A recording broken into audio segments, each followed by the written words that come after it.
Guy. Sally, it's an absolute pleasure to have you back on the podcast again. How you doing?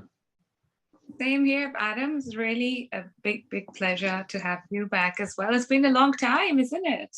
Yeah. It feels like forever, doesn't it? I mean, I think it may be last year that we last did a podcast, or earlier in the year, sometime I think it was. Mm. But we've And connected a few. yeah, it's a good connection, as you say. It's a good connection every time. What it means that it's always so like it's in flow. It's something that we want to share with everybody else, and also it's coming from our own experiences. So I like that synergy. Yes.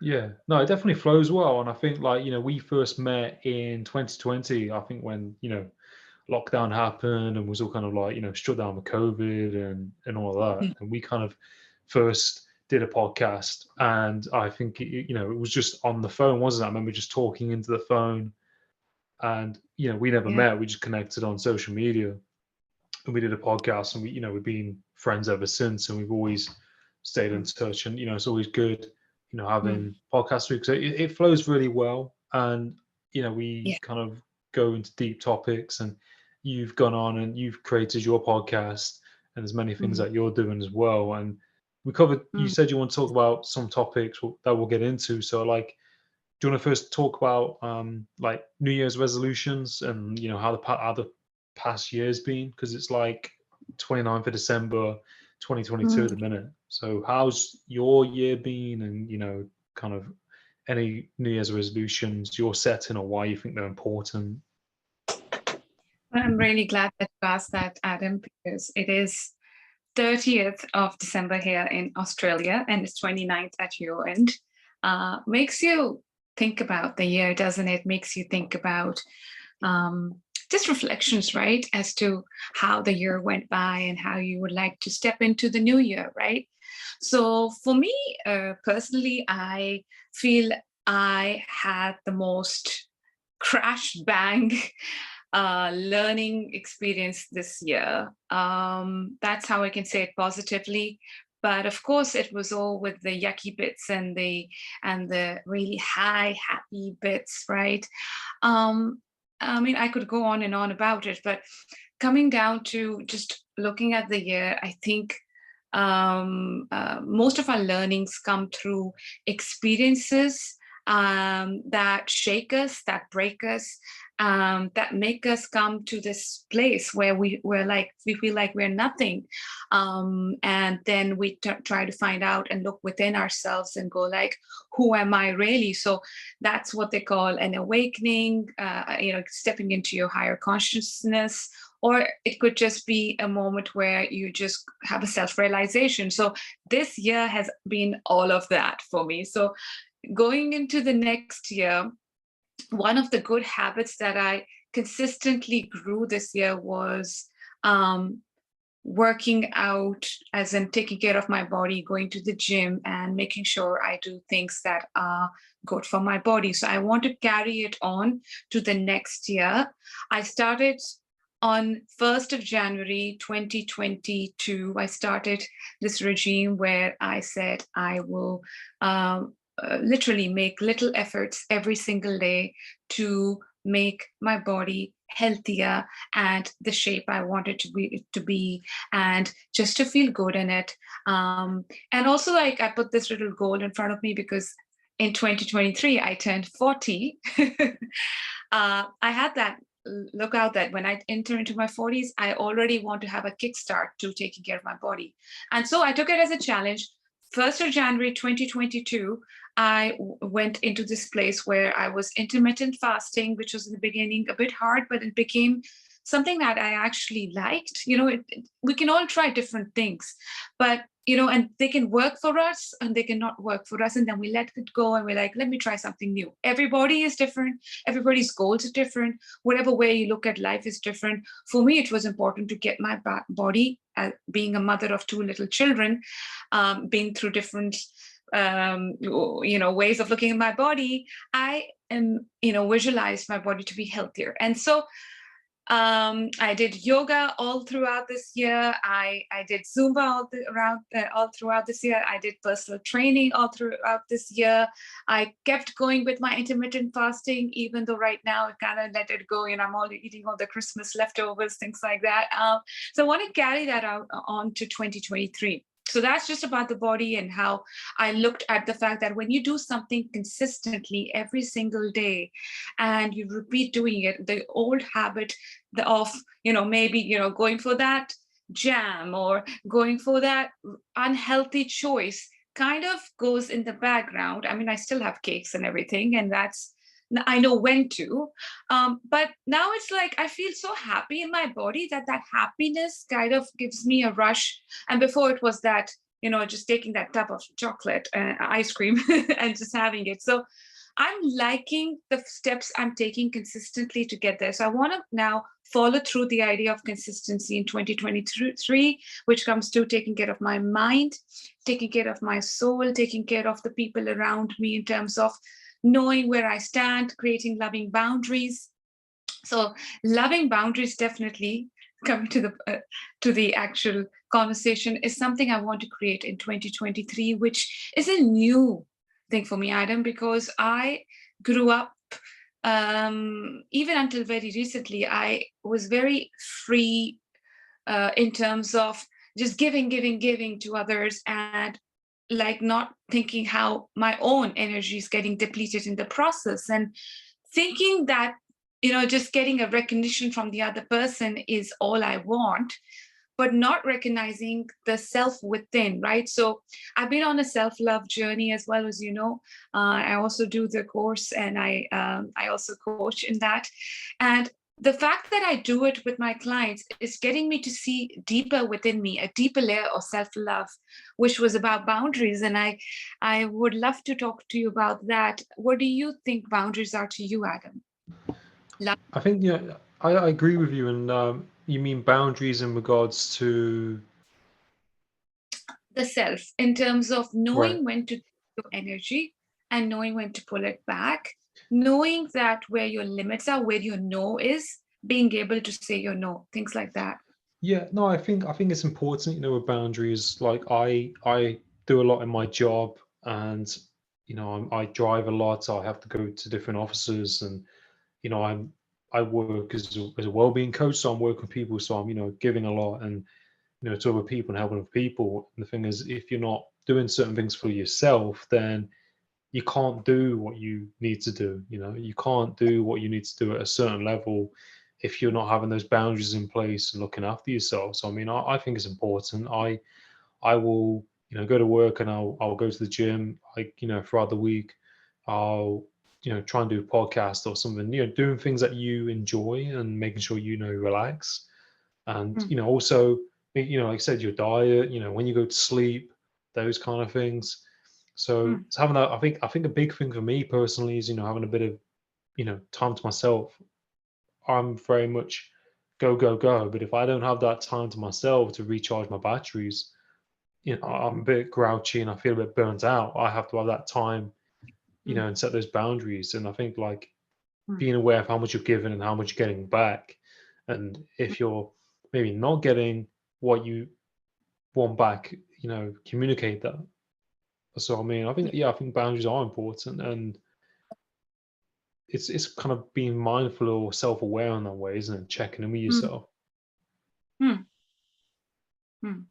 I think in the beginning, words like boundary and discipline used to really, really scare me.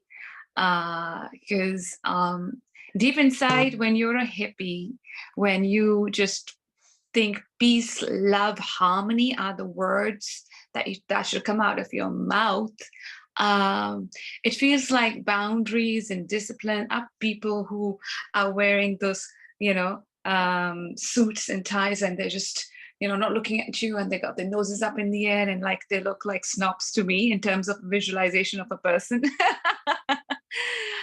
So coming from the hippie point of view, it's like, no, I don't want to be contained and don't want to be in this like rat race, and I don't want to be like you person, you know. Um, But the moment you self-actualize and get into the deeper parts of you and you do some deep work within you, so that's what I ended up doing. I had these dark nights of the soul, as they call it, where I actually felt my feelings of sadness, and what the sadness was actually telling me, going into the emotion, becoming an observer in my body, letting the emotion get inside me. And I do it through meditation. There comes a point where the emotion eventually comes in, and instead of just immersing it, like leave my body, this time what I'm doing is actually listening to that emotion. So for instance, this is a technique that can be also done. I mean, it worked for me, it might work for your listeners too. When you experience something like sadness, normally, like coming from a childhood experience, what I was taught was, don't be sad, right? Be happy, which is good. But what happened was, I remember now, is that the only time I really cried was behind closed doors on a pillow as a 12-year-old, 10-year-old, even going way back. And whenever I used to cry on a pillow, it felt really good in the end that I used to go to sleep. In saying so, whenever we have an emotion, it's important to feel it, know it, recognize it, and make it ours, and then purge it out, which means recently what I've done, as I was talking about it, felt the sadness, listened to it. Where was it coming from? Where were the trigger points? Why was it pushing my buttons? Maybe it was something that my dad said when I was younger, and then somebody in the, like, now has said it, the same thing again. Or it's something of me feeling this feeling of that, somebody might leave me. So that goes into the present as well. So I got into my feelings. Once I recognized it, then I slowly let go of it. The idea is to be compassionate with the feelings of sadness, dread, guilt, shame, anything that's making you feel yuck. Be compassionate towards it rather than feeling like, oh my God, Um, that's what happens with addiction, such as, people get into drugs and too much of alcohol and stuff. It's because kids growing up, when we don't get taught how to utilize that power of that negative emotion, such as sitting down and holding space for our own self and holding space for that, let's say, sadness, then what happens is that we follow what society does. It's like shove it down, especially I think with men, where it's like, don't feel that tear on here because maybe it's what really timid boys do or girls do, and people go towards addiction. So what I've learned is that sitting with your sadness, let's say, and just holding space for it for yourself is the most important thing you can do for yourself. It's because you recognize within you places, spaces that probably need reflection. But if it comes from another person, it might compute as, oh, why are they saying this to me, right? So without pointing fingers at yourself, sit down with yourself, because we are all such deep and amazing human beings. We all are gifted. We all have abundance if we just call out to it. It's just then like holding holding yourself in spaces, by holding space for your own sadness is so important. And then slowly letting it go. Yeah. Yeah, no, I agree, and I think it's really important to deal with emotions. And you mentioned, like, being a kid and Mm. expressing sadness, and kind of say pushing it down, but releasing that in a private space. And I think, like like you said, I think being a male, or well, not just male, but like it can be male or No. female, but predominantly I think being a man, it's like, okay, just get on with it, that kind of stiff upper lip. And I think, Western Mm. society, and, Mm. maybe growing up, parents have said, don't cry or don't do this. So then Yeah. if, like you said, you have that in your childhood, then you kind of Mm. think, well, that's bad to express or show certain emotions. So then Mm. you carry it, and then you have to go about it, how you deal with that in your own way, maybe like I said, privately in your room or something like that. But I think a lot of people in today's society are, feel ashamed to express Mm, certain emotions or to feel sad, and yeah. just to get on with it really. But then Yeah. if you push things further down, Mm, then it's just gonna block, your chakras, like, so to speak, or it's your energy, isn't it? Because I think, if you're holding all that energy and you're carrying whatever's going on, it's not healthy really. mm, People might get it in their throat, they might feel like in their mm. chest. Everyone's different, but I think, like you said, you have to have your own way of dealing with certain emotion. When if you, it's okay to feel, it's okay to not be okay. It's okay to not be okay, and it's okay Have you? to have certain emotions. You're Yeah, human. that's it. That's it. And I loved how you said it's okay not to be okay.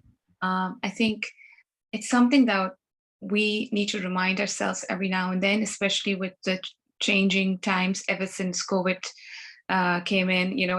I think everybody's on a roller coaster because, um, even though people got more enlightened as well in terms of getting to know themselves as, what would I do if I didn't have this and this?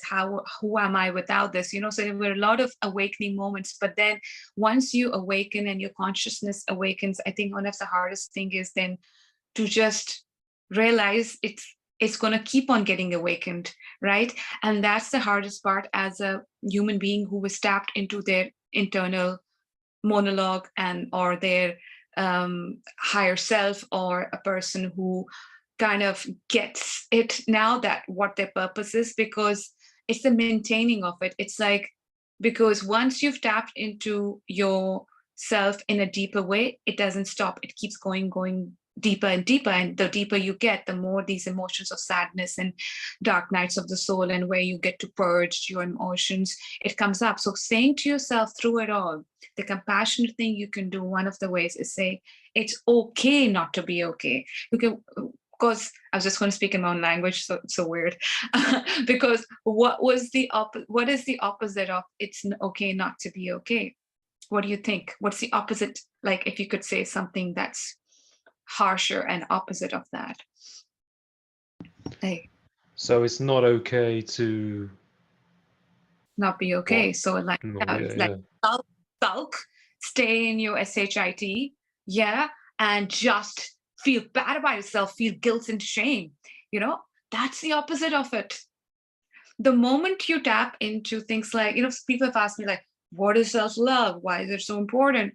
And it's so hard to really put it in definition, because it's something, when you get there, it's like a metamorphosis. You realize, oh my God, without it, my life was not me being immersed as the person. So I could go into the depths of it, but coming back to what I was talking about was, when you go into the opposite meaning of something, you realize that a simple term such as it's okay not to be okay is so powerful, because it's firstly saying it out. It's kind of like an affirmation. It goes into the wiring of your brain, as Joe Dispenza also says.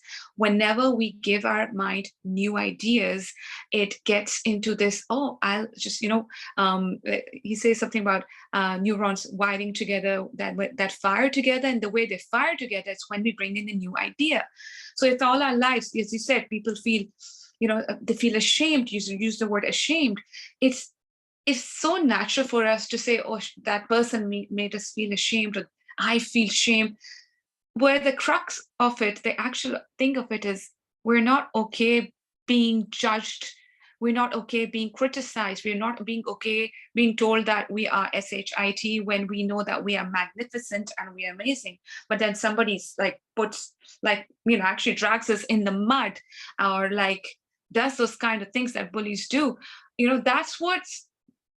That's the shame that we carry. And the only way we can help ourselves through is through our own, like, as I said, holding space for ourselves. How do you do it? Is firstly say affirmations to yourself. So it's okay not to be okay. Also, being okay with the fact that if things are uncertain and you don't have the answers. So not being okay could also be, I don't know what to do, what the next step is. Look, I've got clients who have said this to me. They're like, now what do I do? This big thing happened in my life. Now for me also, like I've been there. Like big thing happened in 2022 and I was like, oh my God. I was doing everything correctly in terms of my own head of how to be this better human being. But when situations happen, they happen, right? In it, the biggest lesson, Adam, I learned is that it's okay to embrace uncertainty. What does that mean? Again, it's okay not to be okay. Another way to understand it is that if you don't have all the answers and you don't know what to do, and maybe somebody's even asking you, what do you want to do next? Give me an answer. It's okay to process that time and say, hold on, I don't have an answer. Firstly, close yourself off from those people who are like making you say, yeah, that yes or no, make that decision because you're not ready, right? And if you don't know the answer, you don't know, right? That's okay. So take your time to process, number one. And number two, be okay with like, I don't know. I don't have to always fix and control things. Because as human beings, we always think that when somebody presents us a problem or we ourselves are presented with a problem, we have to control and fix it. We have to do something about it. No, sometimes you just need to process what's happened because it's so huge, like a traumatic event. And sometimes we just need to take a seat back till we can utter some words as to who we have become through it, because the change that comes through traumatic events is so deep within that even the person going through it doesn't know. So I think the best thing we can do is be kind to ourselves when we are facing uncertain times and say, it's okay to feel uncertainty. I'm okay to embrace uncertainty. I think Eckhart Tolle, he also talks about being comfortable with our uncertainty, and that opens up the possibilities of things to come because we're not limiting ourselves to a yes or a no, or like this can never happen, or like I did that wrong, or like this is the lesson I got from this. This is our ego trying to like give reasoning to why a certain thing happened, and so we don't have to live in this uncertain and I'm such a sure and knowing myself kind of person. But the opposite of this, just be okay being uncertain, right? And the way I do it is always like hug myself. So this is one thing I'm going to take into 2023 too. No, it's awesome. It's awesome. And, I agree with you. And I think, like I'll start off because you mentioned people, we will, like, there's many different factors and things that are out of our control. And you said, like, we want to have that control over certain things, and we don't always have the answers. And I think a lot of the time we often think that we do have the answers all the time, and then things will come up, and then we're kind of like trying to figure out how to take control of the situation, because I think we like to have control, we like to have certainty, we like to know what's going to happen. And I think that's one of the things that COVID kind of threw at us all, really. It was out of our control. It was it was all uncertain. And Yes. life, even though other than COVID, there's things on a day-to-day that are going to challenge us, and that might put us in a state of uncertainty. So I mean, it's looking at what the things that we can control, isn't it? And like I said, the self-love and getting to know yourself is really important, because through life sometimes we might have a bit of a mixed matched way that we see ourselves or the world, and we might not be kind of loving ourselves or even liking ourselves. But it's like putting fuel in a car, really. Depending on what fuel you give yourself is going to determine what you do, how you think, how you interact with people. So I always think like how you are with yourself is going to depend on how you are with other people. If you're not okay in yourself, then are you going to be okay interacting in groups or with certain people, etc.? It's levels of confidence or self-esteem, happy, so it's a lot of people attract certain things to themselves, and people pick up on that. If that makes sense. Mm.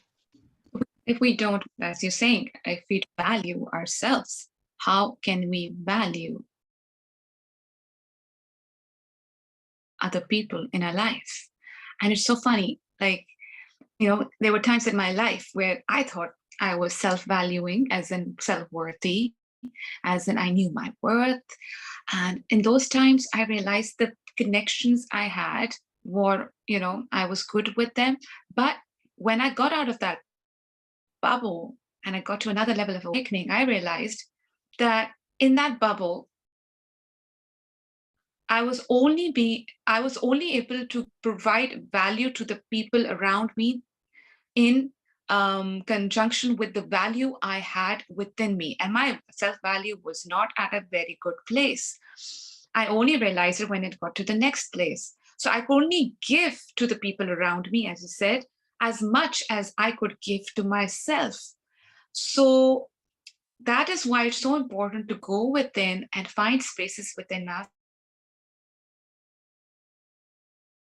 through a self-love, parts of ourselves that we have not loved enough. And when we find them, that's how our value in terms of our self-worth appreciates. And then our connections around us, they feel it too, as you said. And we can only, for instance, a person can only love another person as much as they love themselves. Like, it starts here first. So let's say if somebody is in a relationship right now, and if they're saying that, oh, my partner, this, blah, blah, blah, I feel one of the best advice I could give right now as a self-love coach is always come from the space that if you really love yourself, like you're doing your inner work, and you're like, you can be a work in progress and you can still be on the self-love journey. If you're doing that within, it will create the connection with the other person in a way that it will be coming from you first, and then after. You know what I'm saying? So it always has to be you first, and there's nothing selfish about it. We've grown in a society where we've been told always, also I think religion does this, help other people and give to others and charity, and people who like, you and I were always empathetic and always want to help people. We become helpers to a degree where we don't realize we're doing it subconsciously. So it's very important to ground yourself to a level to realize that self-love is not selfish. Self-love actually makes people around you, the environment around you, the pet you've got, everyone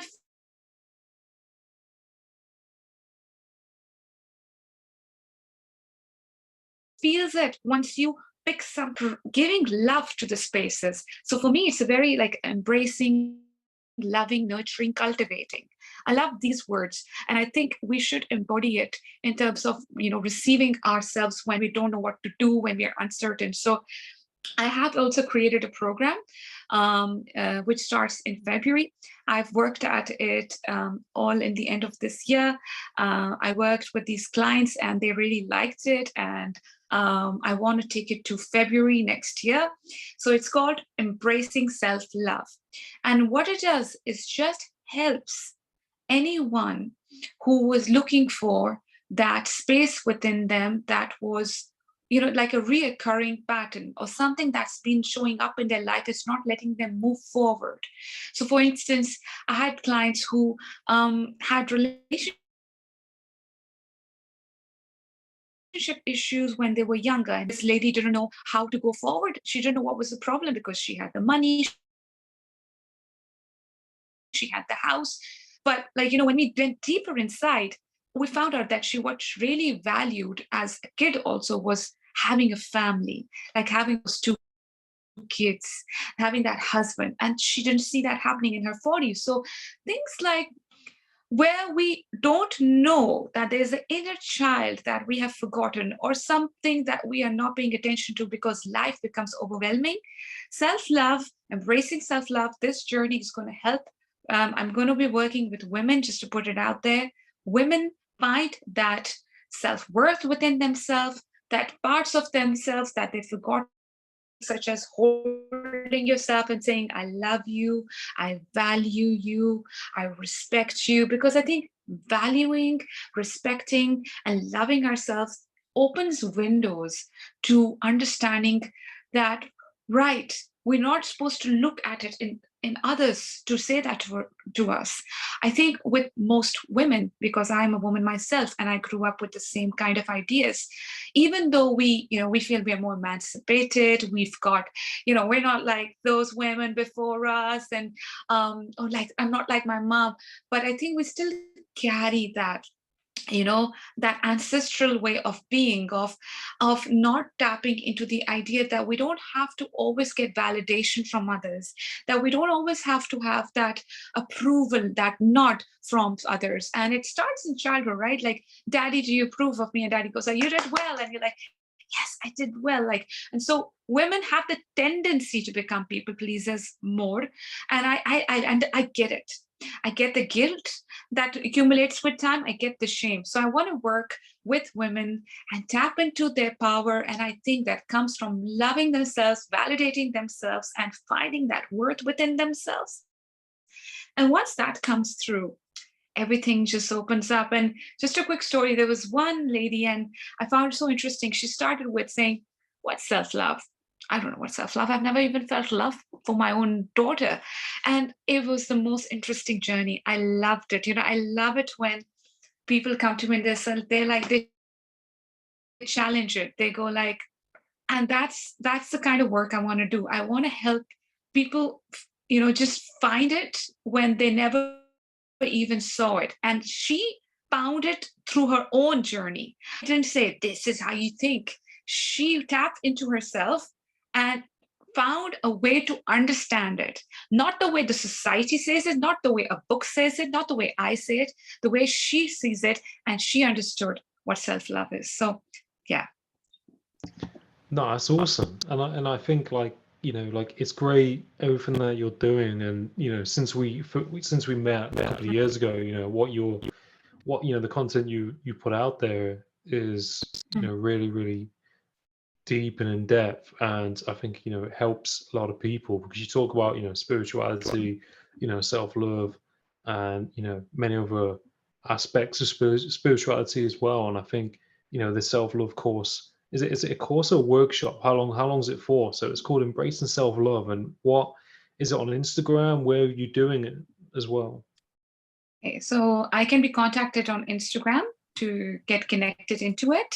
It's going to be one-on-one coaching starting on the 13th of February, 2023. It's going to go on for 12 weeks. So I think that's like 7th of May, as far as I put it down. And they're going to be these master class sessions as well. Like, so I will bring all the people who are in the course onto Zoom. So those are going to be like a group sessions, but mainly it's one-on-one coaching once a week. I sit down with my client, get to know what their issues are, and we slowly tap into embracing self-love week by week. No, that's awesome. And I would definitely, I'll definitely share what you're doing. And, Thank you. I think it'll be awesome.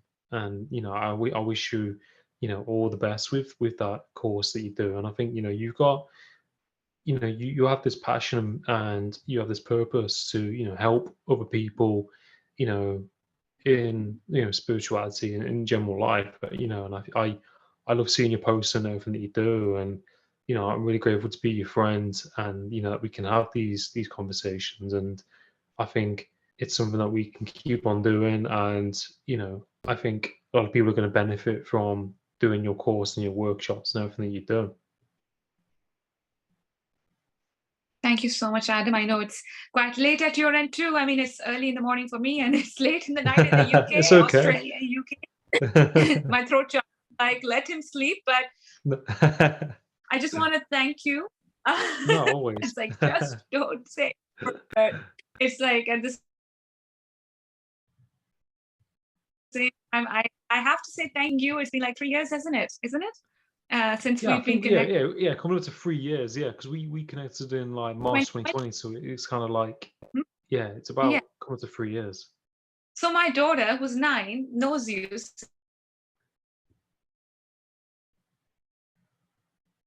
Yeah, so since and she just 9 now. She's 9. She turned 9 on the 9th of, sorry, on in November.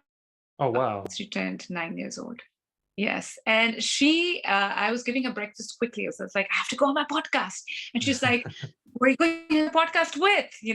And yeah, it's been a while since I did podcasts. So I was like, why is she so, she really, like, it was like a calling from the universe. Like I should really get back to it because my kids get excited too. And she's like, who is it?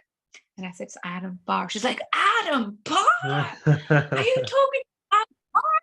She's like, she really thinks you're like this cool star dude, which you are. You mean, like, oh, thank if you. you wouldn't have pushed me first and said, you can just do it.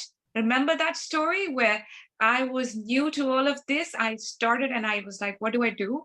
You have this amazing ability, Adam, where you can tell people something that just comes and flow from you. You don't even think twice about it, like what's going to give to you, what incentive you have.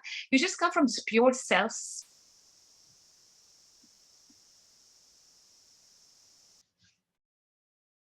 space, and that is how people get connected to you. Not there are not many people who can have like more than 200 episodes with that one person, like so many people just like talking to you. It's because you have this amazing ability at the core of you. I mean, like, there are many abilities, but at the core of you, you have a pure heart.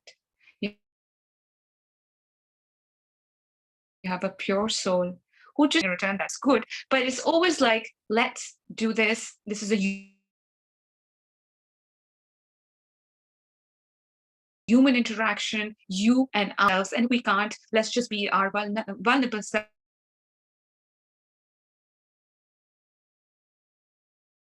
or just be who we are. I love that analogy, and that's what's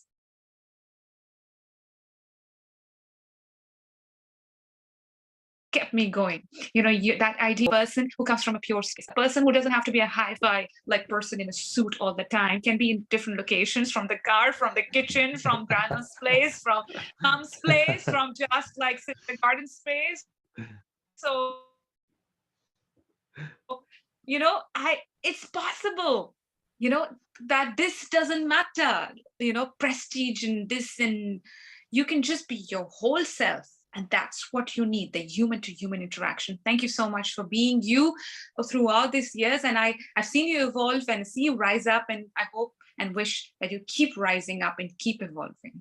Oh, thank you, Yes. Saliha. No, it's really lovely what you said. I really, really appreciate it. Really, really grateful for, everything. And, it really, really means a lot to me. And, Sleep.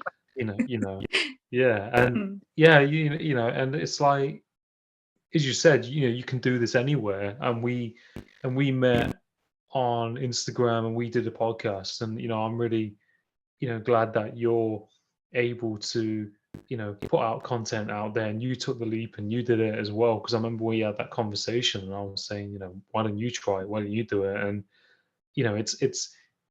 it's just providing that value, isn't it? I do this and I want to help other people like yourself. And it's not having kind of an expectation to have something, in return. It's just saying, do this. And Mm. it's that's how it kind of works, isn't it, really? And that's how it should be.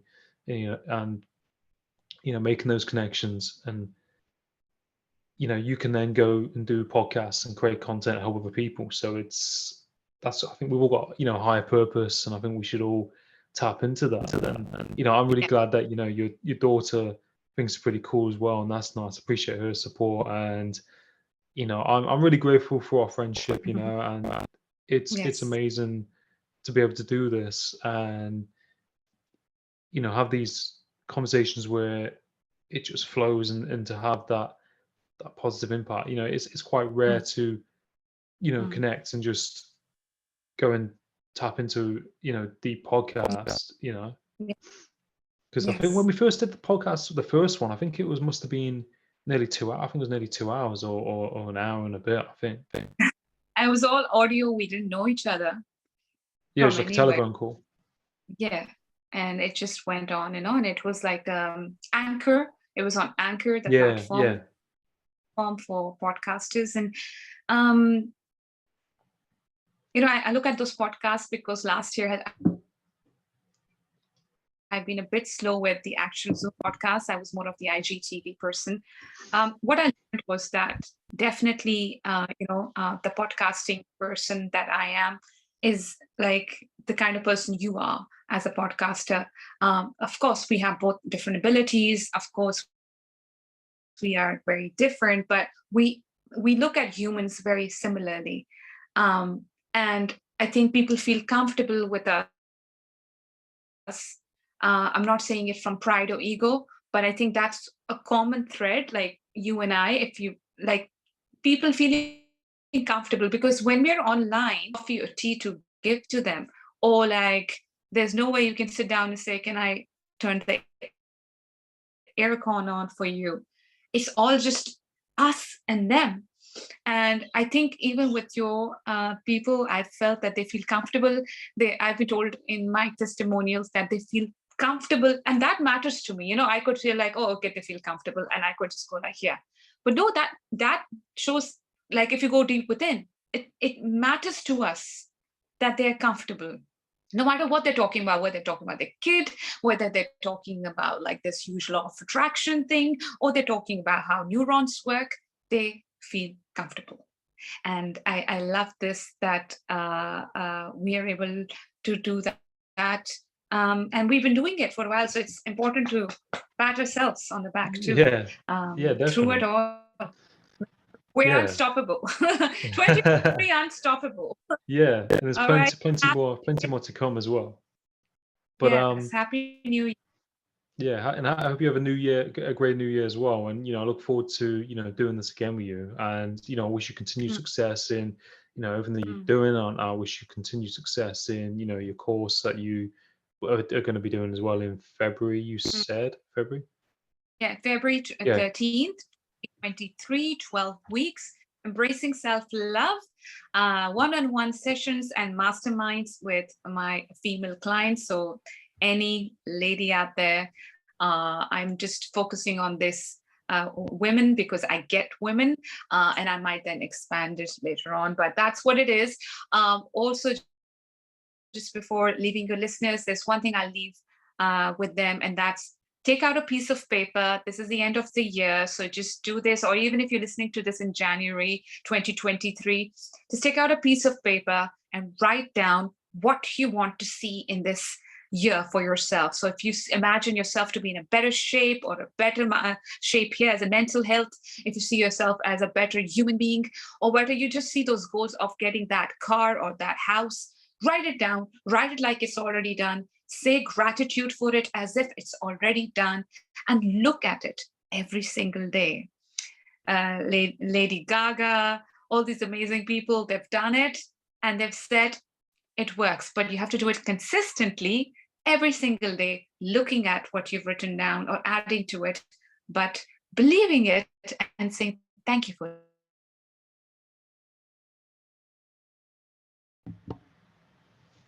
yeah. No, it's Like it's definitely. already done. So that's my tip for the end of 2023. And Sorry, it's just your connection just broke up then, so I don't want to over speak in what you're saying. But what I did catch was what you said. Writing okay, let's down end it what there. what. Let's do the ending. Yeah, it's fine. It's fine.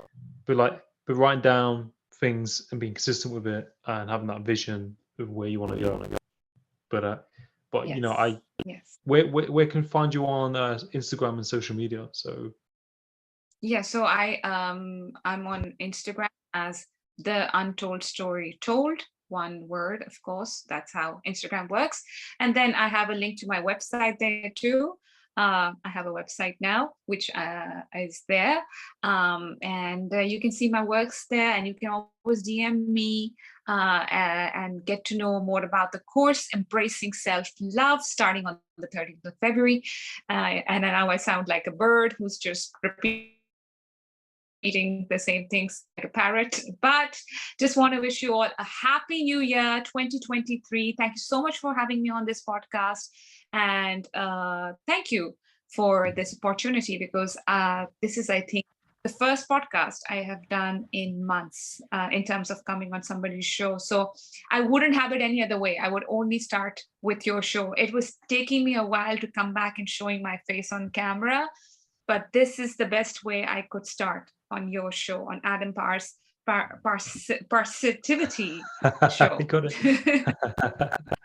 That No. music, I had the song, the Parrsitivity. Yeah. Beautiful memories we have together. If we keep going, I won't let you sleep. So have a good night, Adam. Thank you so much for everything. You too. You're most welcome. Always great to have you on, Saliha. All the best. See you soon.